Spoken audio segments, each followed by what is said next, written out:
श्रीमद् भागवत गीता का 18वां अध्याय। उसके बाद अर्जुन ने कहा, हे महाभाव, हे मध्यवर्ती, हे वासुदेव, मैं त्याग और वैराग्य का तत्व पृथक पृथक जानना चाहता हूँ।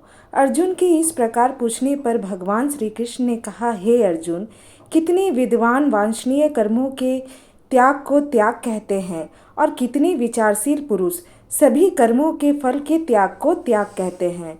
और बहुत से विद्वान कहते हैं कि सभी कर्म दोषपूर्ण है, इसलिए त्यागने के योग्य हैं।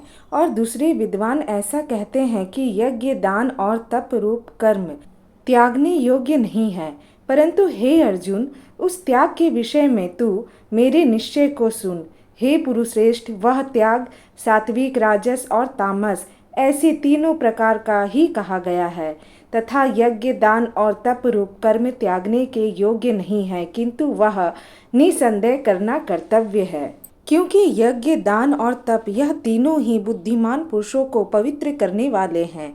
इसलिए हे पार्थ, यह यज्ञ, दान और तप रूप कर्म तथा और भी संपूर्ण श्रेष्ठ क्रम आसक्ति को और फलों को त्याग कर अवश्य करने चाहिए, ऐसा मेरा निश्चय किया हुआ उत्तम मत है। और हे अर्जुन, नियत कर्म का त्याग करना योग्य नहीं है, इसलिए मोह से उसका त्याग करना तामस त्याग कहा गया है।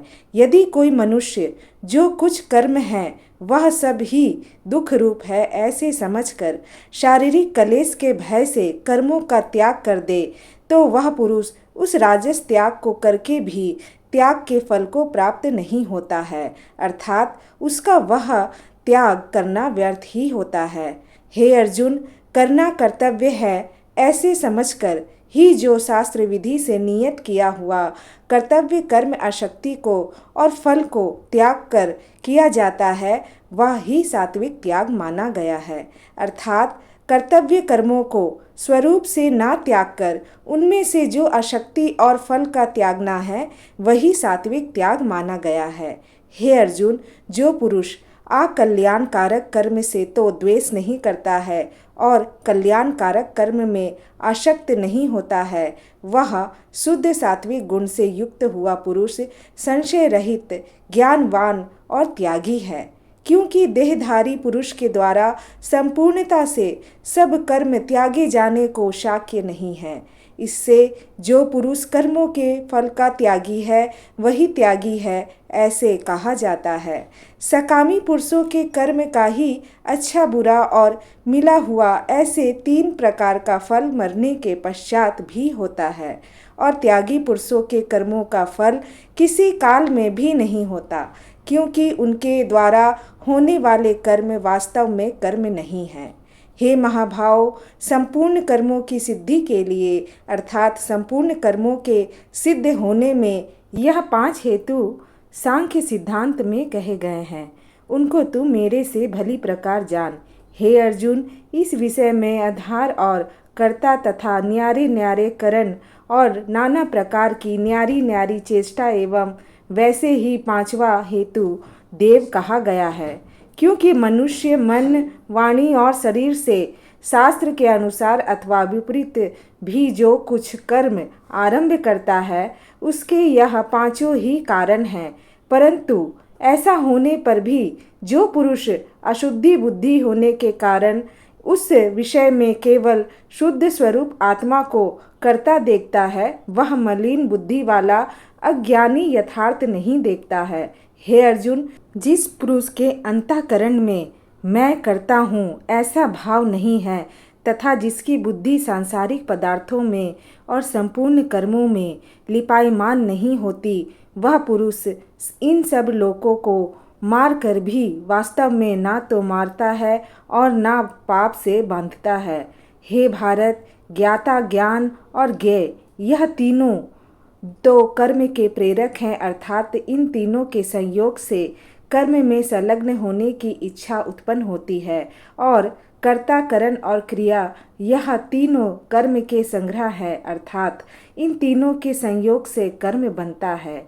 उन सब में ज्ञान और कर्म तथा कर्ता भी गुणों के भेद से सांख्य शास्त्र में 3 प्रकार से कहे गए हैं, उनको भी तू मेरे से भली प्रकार सुन। हे अर्जुन, जिस ज्ञान से मनुष्य पृथक पृथक सब भूतों में एक अविनाशी परमात्म भाव को विभाग रहित समभाव से स्थित देखता है, उस ज्ञान को तो तू सात्विक जान।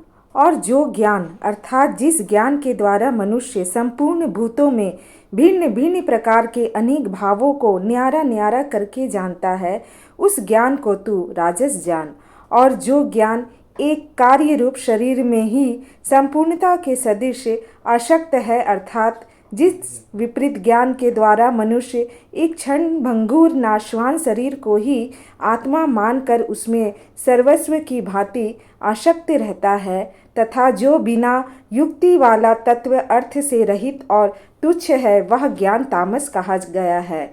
हे अर्जुन, जो कर्म शास्त्र विधि से नियत किया हुआ और कर्तापन के अभिमान से रहित फल को ना चाहने वाले पुरुष द्वारा बिना राग द्वेष से किया हुआ है, वह कर्म सात्विक कहा जाता है। और जो कर्म बहुत परिश्रम से युक्त है तथा फल को चाहने वाले और अहंकार युक्त पुरुष द्वारा किया जाता है, वह कर्म राजस कहा गया है। तथा जो कर्म परिणाम हानि हिंसा और सामर्थ्यकों को ना विचार कर केवल अज्ञान से आरंभ किया जाता है, वह कर्म तामस कहा जाता है। हे अर्जुन, जो कर्ता आसक्ति से मुक्त है और अहंकार के शब्द नहीं बोलता, धैर्य और उत्साह से संपन्न है, कार्य की सिद्धि और असिद्धि में हर्ष और दुख के विघ्नों से मुक्त है, वह सात्विक कहलाता है। जो आसक्ति के साथ कर्मों के फल की इच्छा और लालच करता है और दूसरों को पीड़ा पहुंचाने की प्रकृति वाला है, अशुद्ध है और खुशी और दुख से ढका हुआ है, वह राजस का कर्ता कहा जाता है। वह जो विचलित मन वाला, विद्याहीन, घमंडी, धूर्त और दूसरों की आजीविका को नष्ट करने वाला तथा शोक करने वाला कर्ता तामस कहा जाता है। हे अर्जुन, तू बुद्धि का और धारण शक्ति का भी गुणों के कारण 3 प्रकार का भेद संपूर्णता से विभाग पूर्वक मेरे से कहा हुआ सुन। हे पार्थ, प्रवृत्ति मार्ग और निर्वृत्ति मार्ग को तथा कर्तव्य और अकर्तव्यों को एवं भय और अभय को तथा बंधन और मोक्ष को जो जिस बुद्धि तत्व से जानती है, वह बुद्धि तो सात्विकी है। हे पार्थ, जिस बुद्धि के द्वारा मनुष्य धर्म और अधर्म को तथा कर्तव्य और अकर्तव्य को भी यथार्थ नहीं जानता है, वह बुद्धि राजसी है। और हे अर्जुन, जो तमोगुण से आवृत्त हुई बुद्धि अधर्म को धर्म ऐसा मानती है तथा और भी संपूर्ण अर्थों को विपरीत ही मानती है, वह बुद्धि तामसिक है। हे पार्थ, ध्यान योग के माध्यम से मनुष्य मन, प्राण और इंद्रियां की क्रियाओं को जिस अक्षुण्ण धारणा से धारण करता है, वह सात्विक है। और हे पृथापुत्र अर्जुन, फल की इच्छा करने वाला मनुष्य जिस धारणा से धर्म, अर्थ और काम को अत्यधिक आसक्ति से धारण करता है, वह राजस है। और हे पार्थ, जिस धारणा के द्वारा दुष्ट बुद्धि मनुष्य निद्रा, भय, चिंता और कष्ट तथा पागलपन को भी नहीं छोड़ता अर्थात धारण करता है, वह तामस है। हे अर्जुन, हे भरतश्रेष्ठ, अब मुझसे 3 प्रकार के सुख सुनो, जिसमें भजन, ध्यान और सेवा के साधक सुख भोगता है और कष्टों का अंत प्राप्त करता है। वह सुख प्रथम साधन के आरंभ में विष के समान प्रतीत होने पर भी परिणाम में अमृत के समान होता है। इसलिए भगवान के विषय में बुद्धि की कृपा से जो सुख उत्पन्न होता है, वह सात्विक कहा जाता है। विषयों और इंद्रियों के संयोग से जो सुख प्राप्त होता है, वह भोग के समय अमृत के समान प्रतीत होने पर भी परिणाम में विष के समान होता है, इसलिए उस सुख को राजस कहा जाता है। और वह आनंद भोग के समय और परिणाम में भी आत्मा को मोहने वाला है, वह निद्रा, आलस्य और प्रमाद से उत्पन्न हुआ सुख तामस कहा गया है। और हे अर्जुन, पृथ्वी में या स्वर्ग में अथवा देवताओं में ऐसा वह कोई भी प्राणी नहीं है कि जो इन प्रकृति से उत्पन्न हुए तीनों गुणों से रहित हो, क्योंकि यवन मात्र सर्व जगत त्रिगुणमयी माया का ही विकार है। अतः हे परंतप, ब्राह्मणों, क्षत्रियों और वैश्यों तथा शूद्रों के कर्मों का विभाजन प्रकृति से उत्पन्न गुणों के अनुसार होता है, अर्थात पहले किए गए कर्मों के अनुष्ठान के रूप में प्रकृति से उत्पन्न गुणों के अनुसार इनमें अंतःकरण का संयम, इंद्रियों का दमन, बाहर और अंदर की शुद्धि, धर्म और क्षमा के लिए कष्ट उठाना और मन, इंद्रियों और शरीर की सरलता, आस्तिक बुद्धि, शास्त्र शामिल है। ज्ञान और परमात्मा तत्व का अनुभव भी यह तो ब्राह्मण के स्वाभाविक कर्म है। शूरवीरता, तेज, धैर्य, चतुरता और युद्ध में भी ना भोगने का स्वभाव एवं दान और स्वाभिमान अर्थात निस्वार्थ भाव से सबका हित सोचकर शास्त्राज्ञानुसार शासन द्वारा प्रेम के सहित पुत्र तुल्य प्रजा को पालन करने का भाव, ये सब क्षत्रिय के स्वाभाविक कर्म हैं। खेती, गोपालन और क्रय विक्रय रूप सत्य व्यवहार ये वैश्य के स्वाभाविक कर्म हैं और सब वर्णों की सेवा करना या शूद्र का भी स्वाभाविक कर्म है। एवं इस अपने अपने स्वाभाविक कर्म में लगा हुआ मनुष्य भगवत प्राप्ति रूप परम सिद्धि को प्राप्त होता है। परंतु जिस प्रकार से अपने स्वाभाविक कर्म में लगा हुआ मनुष्य परम सिद्धि को प्राप्त होता है, उस विधि को तू मेरे से सुन। हे अर्जुन, जिस परमात्मा से सर्वभूतों की उत्पत्ति हुई है और जिससे यह सर्व जगत व्याप्त है, उस परमेश्वर को अपने स्वाभाविक कर्म द्वारा पूजकर मनुष्य परम सिद्धि को प्राप्त होता है। इसलिए अच्छी प्रकार आचरण किए हुए दूसरे के धर्म से गुण रहित भी अपना धर्म श्रेष्ठ है, क्योंकि स्वभाव से नियत किए हुए स्वधर्म रूप कर्म को करता हुआ मनुष्य पाप को नहीं प्राप्त होता।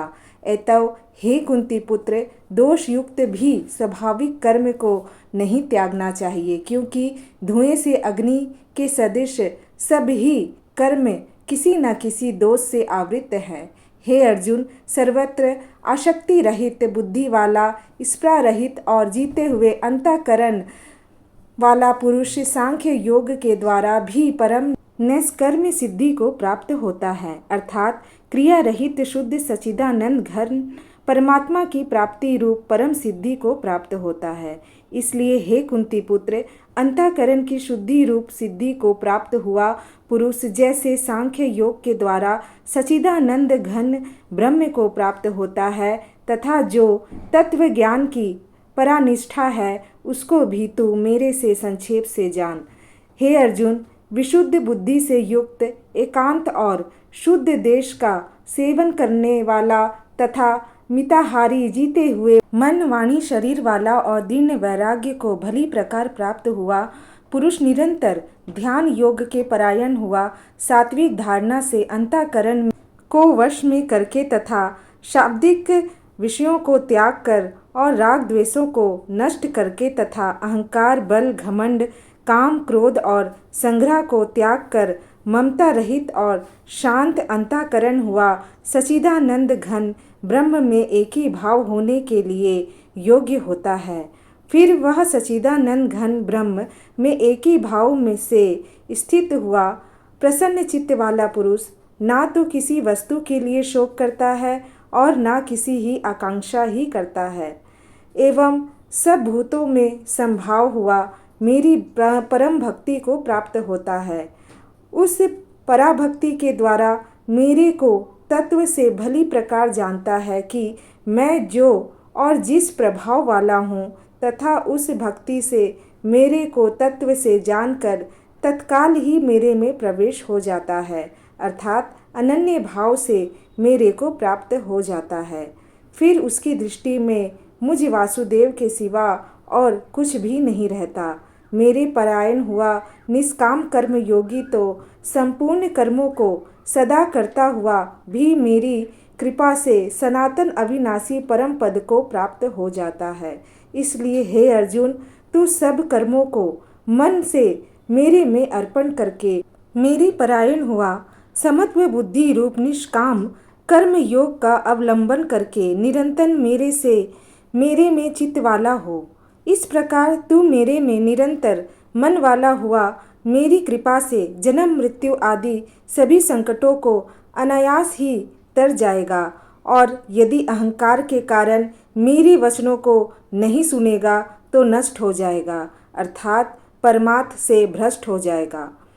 जो तू अहंकार को अवलंबन करके ऐसा मानता है कि मैं युद्ध नहीं करूँगा, तो यह तेरा निश्चय मिथ्या है, क्योंकि क्षत्रियपन का स्वभाव तेरे को जबरदस्ती युद्ध में लगा देगा। हे अर्जुन, जिस कर्म को तू मोह से नहीं करना चाहता है, उसको भी अपने पूर्वकृत स्वाभाविक कर्म से बंधा हुआ परावश होकर करेगा, क्योंकि हे अर्जुन, शरीर रूप यंत्र में आरूढ़ हुए संपूर्ण प्राणियों को अंतर्यामी परमेश्वर अपनी माया से उनके कर्मों के अनुसार भ्रमता हुआ सब भूत प्राणियों के हृदय में स्थित है। इसलिए हे भारत, सब प्रकार से उस परमेश्वर की ही अन्य शरण को प्राप्त हो।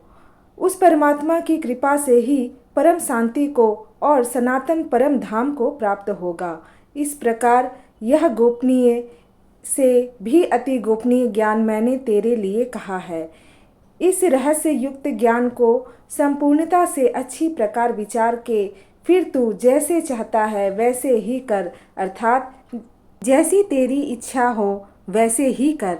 इतना कहने पर भी अर्जुन का कोई उत्तर नहीं मिलने के कारण श्री कृष्ण भगवान फिर बोले कि हे अर्जुन, संपूर्ण गोपनीयों से भी अति गोपनीय मेरे परम रहस्य युक्त वचन को तू फिर भी सुन, क्योंकि तू मेरा अतिशय प्रिय है।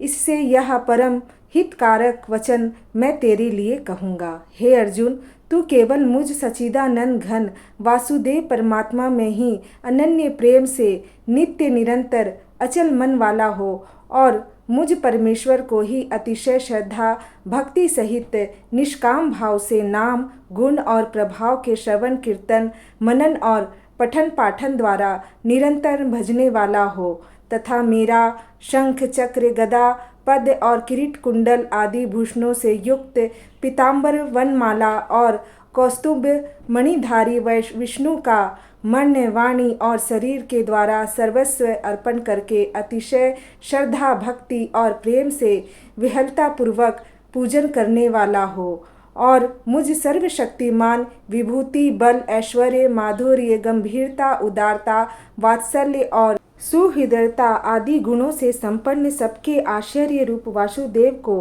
विनय भाव पूर्वक भक्ति सहित साष्टांग दंडवत प्रणाम कर। ऐसा करने से तू मेरे को ही प्राप्त होगा, यह मैं तेरे लिए सत्य प्रतिज्ञा करता हूँ, क्योंकि मेरा अत्यंत प्रिय सखा है। इसलिए स्वधर्मों को अर्थात संपूर्ण कर्मों के आशय को त्याग कर केवल एक मुझ सच्चिदानंद घन वासुदेव परमात्मा की ही अनन्य शरण को प्राप्त हो। मैं तेरे को संपूर्ण पापों से मुक्त कर दूंगा, तू शोक मत कर।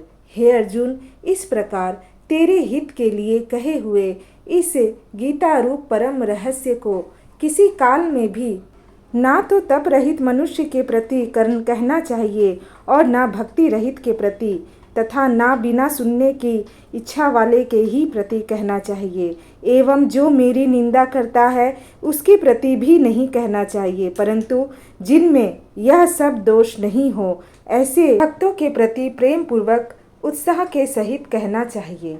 क्योंकि जो पुरुष मेरे में परम प्रेम कर के इस परम रहस्य युक्त गीता शास्त्र को मेरे भक्तों में कहेगा, अर्थात निष्काम भाव से प्रेम पूर्वक मेरे भक्तों को पढ़ावेगा या अर्थ की व्याख्या द्वारा इसका प्रचार करेगा, वह निसंदेह मेरे को ही प्राप्त होगा और ना तो उससे बढ़कर मेरा अतिशय प्रिय कार्य करने वाला मनुष्यों में कोई है और ना उससे बढ़कर मेरा अत्यंत प्यारा पृथ्वी में दूसरा कोई होवेगा। तथा हे अर्जुन, जो पुरुष इस धर्म में हम दोनों के संवाद रूप गीता शास्त्र को पढ़ेगा अर्थात नित्य पाठ करेगा, उसके द्वारा मैं ज्ञान यज्ञ से पूजित होऊंगा, ऐसा मेरा मत है। जो पुरुष श्रद्धा युक्त और दोष दृष्टि से रहित हुआ इस गीता शास्त्र को श्रवण मात्र भी करेगा, वह भी पापों से मुक्त हुआ उत्तम कर्म करने वालों के श्रेष्ठ लोकों को प्राप्त होवेगा।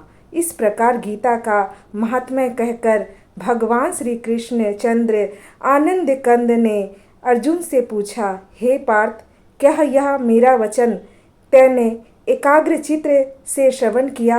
और हे धनंजय, क्या तेरा ज्ञान से उत्पन्न हुआ मोह नष्ट हुआ? इस प्रकार भगवान के पूछने पर अर्जुन बोले, हे अच्युत, आपकी कृपा से मेरा मोह नष्ट हो गया है और मुझे स्मृति प्राप्त हुई है, इसलिए मैं संशय रहित हुआ स्थित हूँ और आपकी आज्ञा पालन करूँगा। इसके उपरांत संजय बोले, हे राजन, इस प्रकार मैंने श्री वासुदेव के और महात्मा अर्जुन के इस अद्भुत रहस्य युक्त और रोमांचकारक संवाद को सुना, कैसे कि श्री व्यास जी की कृपा से दिव्य दृष्टि द्वारा मैंने इस परम रहस्य युक्त गोपनीय योग को साक्षात कहते हुए स्वयं योगेश्वर श्री कृष्ण भगवान से सुना है। इसलिए हे राजन, श्री कृष्ण भगवान और अर्जुन के इस रहस्य युक्त कल्याणकारक और अद्भुत संवाद को पुनः पुनः स्मरण करके मैं बारंबार हर्षित होता हूँ तथा हे राजन, श्री हरि के उस अति अद्भुत रूप को भी पुनः पुनः स्मरण करके मेरे चित्त में महान आश्चर्य होता है और मैं बारंबार हर्षित होता हूँ। हे राजन, विशेष क्या कहूँ, जहाँ योगेश्वर श्री कृष्ण भगवान है और जहाँ गांडीव धनुषधारी अर्जुन है, वहाँ पर श्री विजय विभूति और अचल नीति है, ऐसा मेरा मत है। इति श्रीमद् भगवद गीता रूपी उपनिषद एवं ब्रह्म विद्या तथा योग शास्त्र विषयक श्री कृष्ण और अर्जुन के संवाद में मोक्ष संन्यास योग नामक 18वां अध्याय। श्री राधे राधे।